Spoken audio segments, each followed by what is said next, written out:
allow them to wear themselves out to the point where they no longer trust in themselves, where they realize, I can't go on, I can't do this. They'll beat their head against a rock of granite until finally they say, I give up. I'm helpless.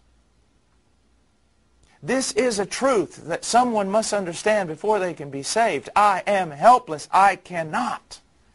It's the difference between the tax collector and the Pharisee. The Pharisee could do it all.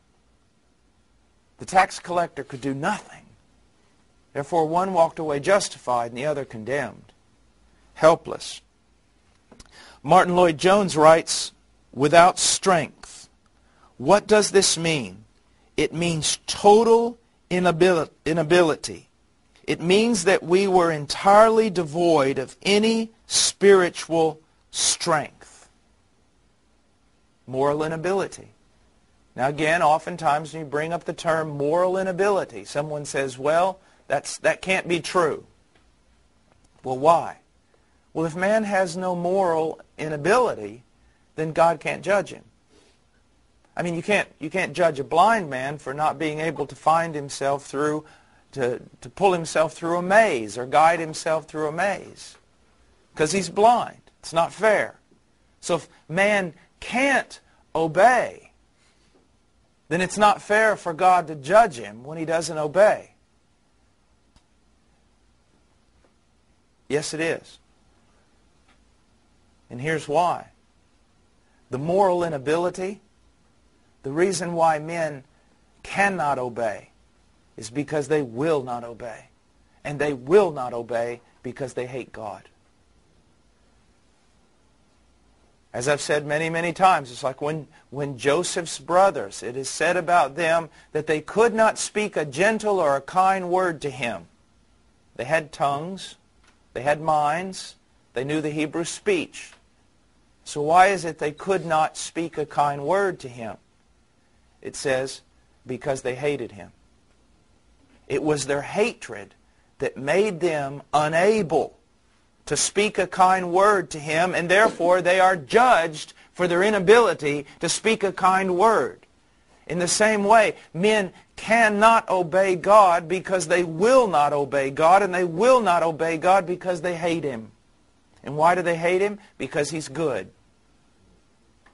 You say, that's preposterous. No one would hate someone because they're good. Yes, someone will hate someone because they're good if the one hating is evil.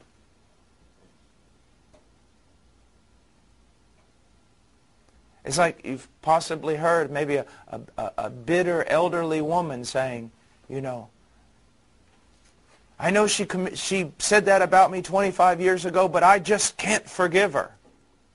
Well, yes, you can forgive her. You won't, because of the animosity and hostility in your heart, and so you're judged.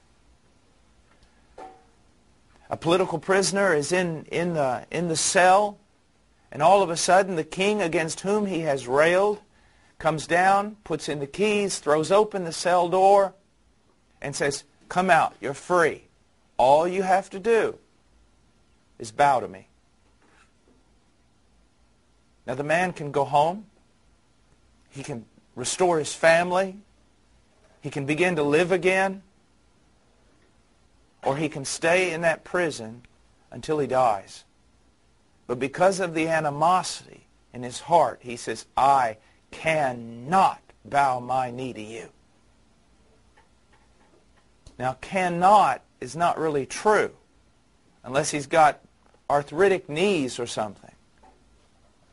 The problem is not cannot. The problem is I will not.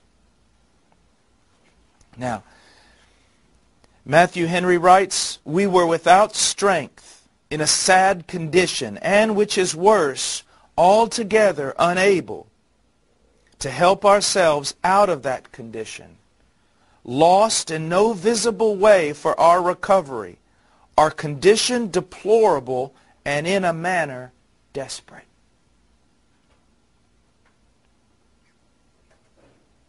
People could do with a good dose of desperate. And how are people most put in a place of desperation? Through the truth. Through the truth.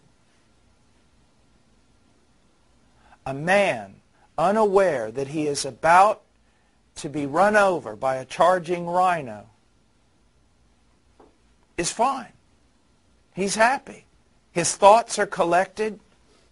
There's no problem in his life. He's walking through the plains of Africa. Maybe he's a bird watcher, and he's listening to music, and he's writing down the birds he's seeing in his little notebook, and he's totally happy because he's totally unaware of the truth. And then all of a sudden someone shouts, "There's a charging rhino coming right at you." In a moment's time, desperation is created. The truth. Well, men need to know the truth, that there's something charging at them more terrifying than a rhino. And it's not a something, it's a someone. It's God.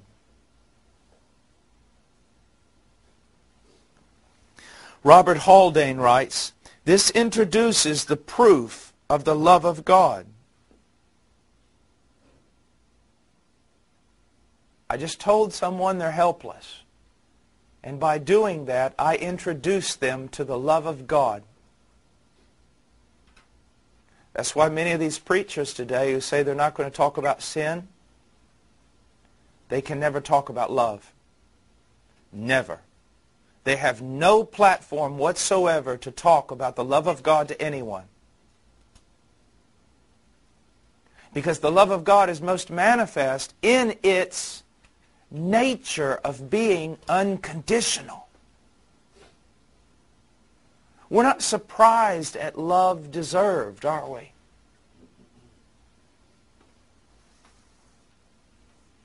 I mean, if a supermodel married some movie star like Brad Pitt or Tom Cruise or something, we wouldn't say she was merciful. She married me. It'd be a whole different story. You would say, "Behold, what manner of love is this? What mercy, what pity, what compassion. Is she blind?" In the same way, we can't introduce the love of God apart from speaking about the depravity of man. That's why, and it always happens, you can get a preacher stand up and preach in a church about the radical or total depravity of men. And some of the people in the church will be so mad they can't even walk out to the parking lot without falling down. And yet others are as happy and giddy as a 16-year-old schoolgirl on her first date. The difference between the lost and the saved. Those saved know something. That in the pitch blackness of my sin, Jesus Christ is that much more magnified. Robert Haldane again, "This introduces the proof of the love of God. Christ died for us while we were unable to obey Him and without ability to save ourselves."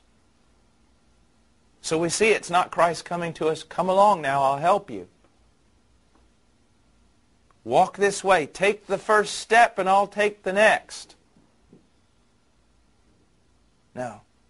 He came to us while we were helpless. Now another term used here in verse 6 is ungodly.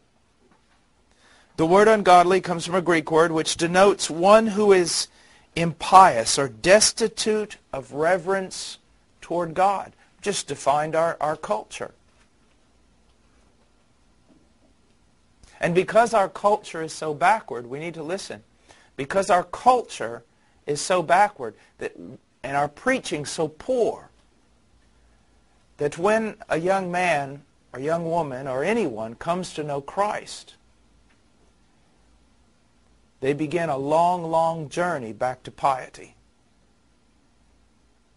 You listen to a lot of Christian music today, or the way worship goes on, or the way people speak about God, and you realize that even among the converted, They don't yet understand what piety is or reverence toward God.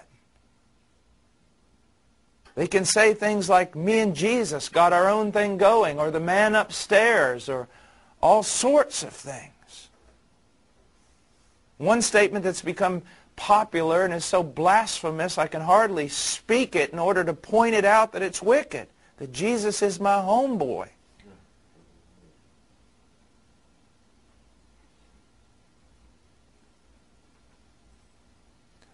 But at the same time, we must be very patient with the new believer. Why?